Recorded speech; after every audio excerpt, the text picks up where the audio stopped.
આજે શહીદ દિન નિમિત્તે જ્યારે સોશિયલ મીડિયાના તમામ પ્લેટફોર્મ પર ભગતસિંહ, સુખદેવ અને રાજગુરુ ની જે દેશ માટે શહીદી છે, એમણે દેશ માટે શૌર્યનું જે પ્રદર્શન કર્યું છે, બલિદાન આપ્યું છે, એને આગળ વધારવા માટેની શ્રદ્ધાંજલિ તમે જોઈ જ રહ્યા હશો.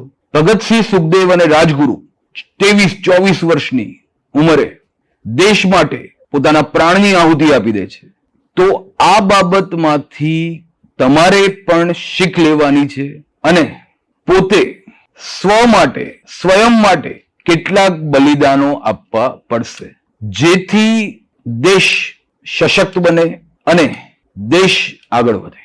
બંધારણના અનુચ્છેદ 51A ની અંદર પણ લખ્યું છે કે આપણા સ્વતંત્રતા સંગ્રામના ઉચ્ચ આદર્શોને હૃદયમાં સંગ્રહી રાખવું અને તેનું પાલન કરવું એ પણ દરેક નાગરિકની ફરજ છે.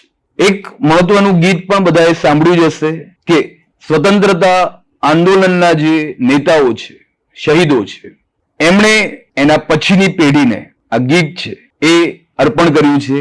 હમ લાએ હૈ તૂફાન સે કશ્તી નિકાલ કે, મેરે દેશ કો રખના મેરે બચ્ચો સંભાલ કે.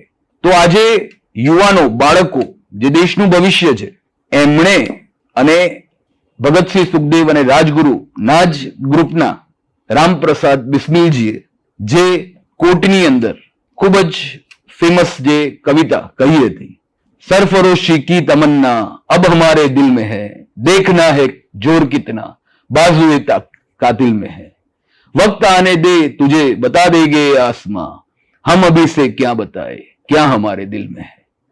તો આજ જે શબ્દો છે એને સાકાર કરવાના છે. દેશ અત્યારે સ્વતંત્ર છે, પોતે પોતાની ગુલામીમાંથી મુક્ત થવાનું છે અને સ્વથી સર્વની યાત્રા કરવાની છે અને સ્વયં મહેનત કરીને પોતાનું, માતા પિતાનું, કુટુંબનું, સમાજનું અને દેશનું નામ વિશ્વમાં રોશન કરવાનું છે. જય હિન્દ, જય ભારત.